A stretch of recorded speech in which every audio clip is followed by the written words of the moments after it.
Premariacco, costato la vita ad Alessandra, 15 anni, aspirante pilota, e al suo istruttore, aperta un'inchiesta per omicidio colposo.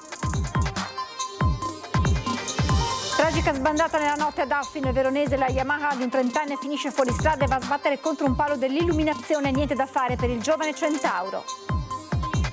È ancora ricoverata in ospedale la 36enne di Bassano del Grappa, caduta dal secondo piano di un condominio mentre si trovava in casa con il compagno. Si segue la pista del gesto volontario.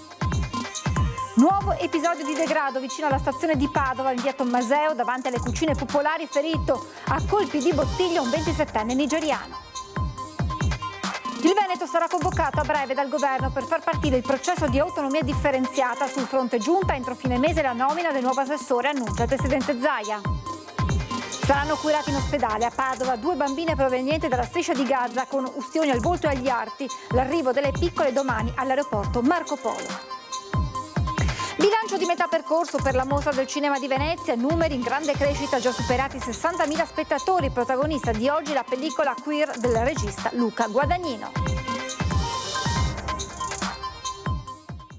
Edizione regionale dei telegiornali di Antenna 3, buonasera e ben ritrovati. Dunque in primo piano le indagini, ma anche il dolore per la tragedia di Premariacco. Ieri sera l'ultraleggero precipitato, hanno perso la vita una studentessa quindicenne con la passione per il volo e il suo istruttore. Sì, la ragazza era a scuola qui a Roveredo, alle medie, e era conosciuta un po' da tutti i ragazzi, una scuola piccola, quindi era conosciuta un po' da tutte le classi. Mia figlia è un anno indietro, però comunque aveva avuto un contatto d'amicizia in questi anni, e anche tutti i suoi compagni. Questa mattina siamo stati avvisati, soprattutto nel gruppo della classe, e i compagni veramente, gli amici sono rimasti veramente molto colpiti da questa tragedia, e come genitori ci sentiamo molto vicini alla famiglia, che possa affrontare questo dolore. Si sono svegliate sotto shock le 2 comunità di Reana della Roiale e Roveredo in Piano, i 2 paesi in cui vivevano Simone Fant, 31enne, istruttore di volo, e Alessandra Freschet, 15enne, studentessa del liceo di aeronautica Volta di Udine. I 2 ragazzi che hanno perso la vita nell'aviosuperficie di San Mauro di Premariacco, dove stavano facendo le prime prove di volo presso la scuola di volo dell'associazione sportiva dilettantistica Fly and Joy. Per Alessandra era il primo volo in assoluto e fatalmente è stato anche l'ultimo. A Roveredo si respirava un clima cupo, triste, tremendamente sconvolto dalla notizia della perdita di una giovane ragazza che era sempre col sorriso pieno di energia e che sognava di prendere il brevetto di pilota proprio per fare della sua passione per il volo la sua vita. Non ce l'ha fatta. Sì, anche perché conosciamo molto bene la mamma che lavora in un locale qui, e devo dire che la comunità tutta è rimasta sconvolta. Insomma, è stata una notizia veramente drammatica, difficile anche dire di più, onestamente. La mamma Elisa chiaramente non era a lavoro e i colleghi della gelateria e pasticceria Fabris a Roveredo erano sconvolti. Il papà Roberto avrebbe tra l'altro in queste ore proprio dovuto ritirare i libri scolastici per l'anno scolastico 2024-2025. Alessandra lascia anche la sorella maggiore di 17 anni. Adesso bisogna provare a ricostruire cosa sia accaduto in quel maledetto pomeriggio di lunedì 2 settembre. Probabilmente il forte vento causato da un fronte temporalesco sviluppatosi all'improvviso e nato in Slovenia ha sorpreso Simone, l'istruttore che nonostante la giovane età era esperto di voli con il brevetto preso ufficialmente l'anno scorso. Il tentativo di un atterraggio di emergenza, poi la prova di un nuovo decollo e infine la caduta in mezzo ad un uliveto con l'ultraleggero Fly Synthesis Torque 2.0 che ha preso fuoco. Sicuramente la componente meteorologica, che era composta da un paio di formazioni temporalesche in avvicinamento, tutta roba piccola, il classico temporalino estivo, ha portato un'instabilità nella direzione del vento che sicuramente ha disturbato la fase di atterraggio, tant'è che da quello che mi è stato riportato è evidente che Simone ha deciso di ridecollare per gestire meglio un atterraggio successivo, ma il vento non gli ha dato evidentemente tregua. Probabilmente c'è stato qualche altro problema nella gestione delle raffiche e nelle altre cose, che è tutto intervenuto in una delle fasi più delicate del volo, che sono la fase iniziale del decollo e la fase finale dell'atterraggio. I due giovani erano in qualche modo riusciti ad uscire dal velivolo prima che esplodesse e coscienti erano riusciti a rispondere alle primissime domande dei soccorritori, poi la corsa in ospedale a Udine nel tentativo di salvare le loro vite, tentativo risultato vano, troppo grandi, troppo profonde le ferite e le ustioni che avevano riportato al momento dell'impatto e così a distanza di un'ora l'una dall'altro, prima Alessandra e poi Simone non ce l'hanno fatta e nella serata di lunedì 2 settembre è stato comunicato il decesso. Intanto la Procura della Repubblica di Udine, raccolte le relazioni dei carabinieri, dei periti, dei vigili del fuoco, ha aperto un fascicolo per omicidio colposo a carico di ignoti per accertare le cause della tragedia ed eventuali responsabilità. È stata anche disposta l'autopsia che sarà eseguita nei prossimi giorni, un'inchiesta che sarà parallela e indipendente da quella della squadra investigativa dell'Agenzia Nazionale per la Sicurezza del Volo che ha inviato in Friuli i propri ispettori. L'obiettivo è comune: appurare la verità di come si sia consumata questa immane tragedia. Un motociclista trentenne è morto in un incidente avvenuto poco dopo mezzanotte nella zona industriale di Affi, in provincia di Verona, nel quale non risultano coinvolti altri mezzi. Il giovane avrebbe improvvisamente perso il controllo della sua Yamaha finendo fuori strada e terminando la corsa contro un palo dell'illuminazione. Sul posto sono intervenuti gli operatori del SUEM 118 con un'ambulanza e un'automedica insieme ai carabinieri. Il motociclista è deceduto sul posto. E l'intera comunità di Montebelluna attende la data per l'ultimo saluto a Vincenzo Martinazzo, il 75enne morto ieri in uno schianto fatale sul ponte Cadore tra Perarolo e Pieve sulla statale 51 di Alemagna. L'uomo si trovava in auto con il nipote, rimasto ferito ma in fase di miglioramento. I rilievi sono ancora in corso e a occuparsene la Polstrada di Pelluno che si sta coordinando con la procura.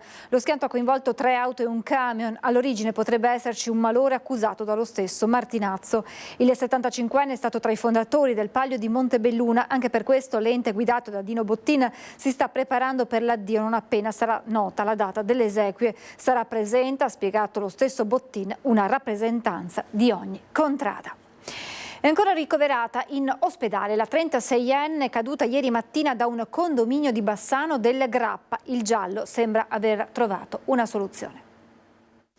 Prima il volo, poi il tonfo, infine le urla. L'alba di lunedì nelle palazzine di via Villaraspa a Bassano ha avuto un risveglio drammatico quando poco prima delle 4:30 è stata udita la caduta dal secondo piano di una donna di 36 anni che era all'interno dell'appartamento del compagno. Sul posto sono arrivati i mezzi di soccorso del SUEM e le pattuglie dei carabinieri che hanno smentito l'ipotesi del coinvolgimento di altre persone nella vicenda. Si propende infatti per un gesto volontario legato probabilmente ad uno stato di disagio che la donna avrebbe già espresso in passato. Questa è la palazzina civico 37 di via Villaraspa dove si è verificata la caduta di questa donna nella parte interna del condominio, una struttura che è addossata ad altre strutture abitative presenti nella zona nei pressi della stazione ferroviaria. La 36enne è stata ricoverata all'ospedale San Bassiano con fratture multiple specie agli arti inferiori. Solo dopo il risveglio dalla sedazione sarà possibile agli inquirenti sentire la sua versione dei fatti e la motivazione del gesto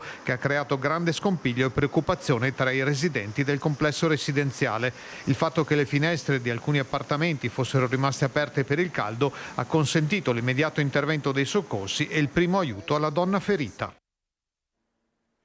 Nuovo episodio di violenza, di degrado vicino alla stazione di Padova, ferito un cittadino straniero in via Tommaseo. Prima la violenza, poi il fuggi-fuggi generale all'arrivo delle forze dell'ordine. In via Tommaseo, davanti alle cucine popolari, ci sono stati momenti di tensione ieri quando è avvenuta una lite furibonda. A terra un 27enne nigeriano che è stato colpito alla testa con un coccio di bottiglia. Un litigio partito da vecchi rancori con un altro giovane che poi si è dileguato alla vista delle sirene. Sul posto anche i medici del 118 che hanno portato il 27enne nigeriano in pronto soccorso. L'ennesimo episodio di violenza riaccende la tensione sulla zona stazione, da sempre luogo critico della città per la presenza di spacciatori, e in queste ultime settimane di nuovo al centro di controlli perché punto di consumo di droga in strada. Numerosi infatti i controlli soprattutto della questura, decine i fogli di via e gli arresti durante le operazioni antidroga della squadra mobile. Dopo la rissa scoppiata in via Palazzo nel cuore di Mestre, ora i commercianti temono che il degrado arrivi anche qui e chiedono alle istituzioni di intervenire subito. Non siamo in via Piave, dove il degrado è purtroppo ormai di casa, ma in via Palazzo, zona pedonale, a 2 passi da piazza Ferretto e dal municipio di Mestre. La violenza è arrivata anche qui. Tavoli e sedie che volano, bicchieri e bottiglie di vetro usate come armi, danni a 2 locali, in particolare al Vino Osteria, che oggi osserva la sua mezza giornata di riposo. Danni causati da una rissa scoppiata all'improvviso, coinvolte sembra una decina di persone. La titolare del secondo locale preferisce non parlare ai nostri microfoni, prima vuole presentare la denuncia alle forze dell'ordine. Di sicuro la preoccupazione c'è e anche i commercianti della zona, giudicata finora tranquilla, temono che siano i primi segnali questi di una situazione in peggioramento. Noi commercianti siamo sempre un occhio vigile sul territorio, quindi la presenza dei negozianti locali è fondamentale. I residenti sono altrettanto attenti, possono sempre capitare purtroppo delle situazioni spiacevoli. Bisogna che ci sia però una collaborazione attiva da parte di tutti gli organi competenti, perché altrimenti il degrado è dietro l'angolo. Il degrado dalla zona della stazione si potrebbe spostare qui in poco tempo. Spostandosi chiaramente a macchia di leopardo, le situazioni sgradevoli, diciamo così, loro si ricreano dei loro giri in tempo zero. Sono noi, gli organi competenti, che devono avere la capacità di essere rapidi nel cogliere i cambi di flusso. Una volta formalizzate le denunce, saranno le forze dell'ordine, magari anche con l'aiuto delle telecamere, a cercare di risalire i protagonisti della violenza. Certo è che questo è veramente un brutto biglietto da visita, le cose che possono capitare in una zona centrale come questa o in altre zone centrali. Un brutto biglietto da visita, per cui non fa bene a nessuno. Ancora a Corso San Felice, siamo a Vicenza e ancora una volta scenario di una violenta aggressione. 2 esercenti hanno subito un tentativo di rapina nella notte da 3 balordi. La zona si conferma essere una delle più pericolose della città in quest'ultimo periodo. Erano le 2:30 della notte quando 2 ristoratori chiusi il locale in Corso San Felice stavano dirigendosi verso le loro auto per fare ritorno a casa, quando 3 soggetti, 2 giovani e una ragazza, li hanno affrontati intimando loro di farsi consegnare il portafogli. Brandendo un cavatappi in mano a uno dei 2 giovani con il volto coperto da un cappuccio, hanno minacciato di usarlo a mo' di coltello, ma i 2 ristoratori hanno provato a dialogare per evitare violenze. I rapinatori, compreso che non avrebbero ottenuto i portafogli, sono passati alle vie di fatto, scagliandosi con violenza contro i malcapitati. Calci, pugni, qualche fendente è andato a segno anche sul volto, fortunatamente solo sfiorando un occhio di un ristoratore. L'altro, pur con un dito rotto, è riuscito a bloccare a terra uno degli aggressori, un volto già noto alle forze dell'ordine, fino all'arrivo dei carabinieri, che lo hanno portato in caserma ed arrestato. Ora è ai domiciliari in attesa dell'esito dell'udienza di convalida. Sul posto anche 2 ambulanze che hanno prestato le prime cure. L'ennesima aggressione nel quartiere scuote i cittadini che si sentono sempre più sotto assedio, in particolare proprio in questa zona. Residenti e commercianti sono preoccupati per l'aumento del degrado, soprattutto sociale, derivato dallo spaccio di droga. Purtroppo sottolineo che questa amministrazione per il momento è stata incapace di debellare e o almeno che controllare questo fenomeno. Cosa bisognerebbe fare? Partire da dove? Beh, sicuramente va bene se vogliono ripristinare i vigili di quartiere, però secondo me non ha senso farli circolare in quartieri più lontani come Laghetto o cose simili, ma devono presidiare il territorio sensibile che è via Torino, Corso San Felice, via di Mille e tutto questo quadrilatero qui. La scorsa settimana alcuni rappresentanti del comitato Aiutiamoci a difenderci erano stati in questura per chiedere aiuto, soprattutto quando cala la notte. Qui il quartiere cambia decisamente volto ed è decisamente sconsigliato uscire, come dimostra l'ultimo violento tentativo di rapina. Per Fratelli d'Italia è l'organizzazione della sicurezza predisposta dal Comune che va rivista. Non basta un giro di pattuglia in più. Non è sufficiente perché le pattuglie anche nell'orario serale sono limitate. Sappiamo che la polizia locale è sfruttata in maniera secondo noi non adatta, come i vigili di quartiere che sono per nostro avviso inutili, quindi vanno riorganizzati tutti i servizi e formato il personale adatto per compiere questo tipo di azioni. 2 bambine provenienti da Gaza arriveranno domani notte all'aeroporto di Venezia per poi essere trasferite all'azienda ospedaliera dell'Università di Padova che le accoglierà in cura. Lo ha riferito il presidente del Veneto Luca Zaia. Qui in Veneto, commenta Zaia, la sanità cura chiunque ne abbia necessità, in particolare persone che provengono da aree del mondo dove sono in corso conflitti. Non facciamo alcuna distinzione di etnia, religione, sesso o provenienza. Se soffrono e non possono essere curate degnamente, il Veneto c'è, fedele al suo storico principio di solidarietà. Le 2 bimbe presentano ustioni, una al volto, una agli arti, e sono accompagnate dai loro familiari. Tutti saranno trasferiti direttamente all'alloggio individuato dalla prefettura di Padova e la mattina seguente le bambine saranno accolte al pronto soccorso pediatrico dell'azienda sanitaria patavina per la valutazione clinica e l'inizio delle cure. Oggi il presidente Zaia ha parlato di autonomia. La Regione Veneto sarà convocata a breve dal governo per far partire il processo di autonomia differenziata, e a proposito invece della giunta l'annuncio della nomina del nuovo assessore. Non conosco i tempi del governo, ma a breve giro di posta saremo sicuramente convocati per iniziare il dialogo, e finalmente chissà che qualcuno si renda conto di cosa discuteremo, di cosa andremo a discutere, visto e considerato che il progetto è un bel progetto di decentramento amministrativo. In attesa della chiamata da Roma per dar via al progetto di autonomia amministrativa, Zaia si trova un'altra volta a difendere una riforma che continua ad infiammare il dibattito anche al di fuori del mondo politico. Apparentemente spianata, la strada verso il decentramento amministrativo regionale dovrà non solo superare le resistenze che hanno portato ad una raccolta firme per un referendum d'abrogazione, ma anche un processo d'attuazione complessissimo che, secondo il sindaco di Milano Sala, potrebbe durare almeno 10 anni. Se qualcuno avesse l'accortezza di leggere bene le carte e attendere anche di vedere le proposte, capirebbe che siamo davanti a un grande processo di decentramento amministrativo. Poi non c'è peggior sordo di chi non vuol sentire, perché vedo che alcune fanno delle dichiarazioni che sono veramente monotematiche, sono sempre le stesse. Dalle stesse bocche ho sentito dire nel raggio di qualche secondo che è una scatola vuota e che è lo spacca Italia. Se voi riuscite a spiegarmi come fa una scatola vuota a spaccare l'Italia, vi diamo il premio Nobel. Altro fronte caldo è la presa di posizione della Conferenza Episcopale Italiana contro la legge Calderoli. I nostri accademici, che sono costituzionalisti, che sono fiscalisti e tributaristi, che potrebbero tranquillamente in una question time della CEI rispondere a tutte le perplessità e le domande, in modo tale che poi ovviamente il cardinale Zuppi e i vescovi italiani possano farsi un'idea. C'è poi un'altra questione. Il 19 luglio Elena Donazzana ha lasciato Palazzo Balbi, destinazione Bruxelles, dopo quasi 20 anni all'assessorato regionale al lavoro e all'istruzione. Il posto in quota Fratelli d'Italia è ancora vacante. Per settimane si è parlato di Valeria Mantovan, sindaca di Portoviro e segretaria provinciale del partito a Rovigo. La nomina la farò, mi sono preso, ho voluto dare anche tempo alla Fratelli d'Italia per fare la giusta riflessione. La nomina penso verosimilmente prima, molto prima di fine mese la faremo. Per la consigliera regionale di opposizione Elena Ostanel del Veneto che vogliamo, i mesi estivi per la scuola non sono mesi di vacanza, ma quelli in cui si programma l'anno scolastico successivo. Il risico delle poltrone della destra veneta ha portato le scuole ad essere abbandonate dalla regione. Famiglie, dirigenti e insegnanti ne pagano le conseguenze.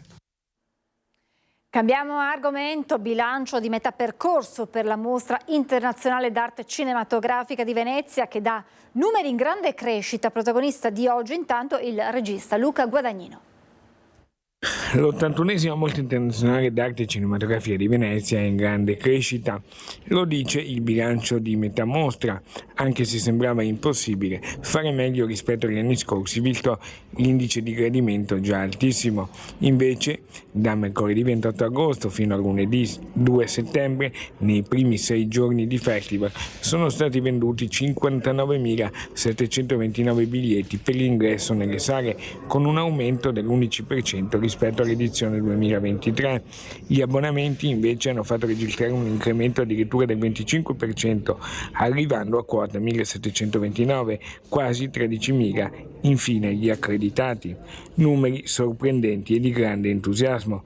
Intanto oggi al Lido è il giorno di Luca Guadagnino che torna a casa e per il suo film Queer in concorso ci ha regalato un'intervista dedicata. Luca Guadagnino, intanto le dico bentornato a casa qui a Venezia. Grazie, infatti mi sento a casa. Il film è una traduzione per lo schermo del grande romanzo di William Burroughs, Queer, che è un romanzo che Burroughs scrisse credo negli anni 50-51, ma che decide di non pubblicare probabilmente perché era un romanzo che lo mostrava in una dimensione molto fragile di espressione di sé, molto diretta. Era un romanzo che raccontava in maniera traslata della sua ossessione amorosa per questo uomo che si chiamava Louis Marker. Nell'85 lui si convince a pubblicarlo, quindi 35 anni dopo, ormai diventato un uomo adulto, parecchio adulto, e il libro poi esce nell'87 in Italia e io lo scopro in quegli anni. E mi colpì moltissimo e da lì cominciai a comprendere e scoprire il mondo di William Burroughs, questo scrittore immaginifico, così complesso e straordinario. Mi sento a casa, mi sento protetto e contemporaneamente è sempre un'avventura incredibile dove ti terrorizza sempre arrivarci per l'ennesima volta. Un saluto agli spettatori di Antenna 3 Media Nord-Est, è sempre un piacere parlare con te e essere nel vostro canale. E l'aspettiamo a Venezia sempre perché qui è casa sua. Speriamo.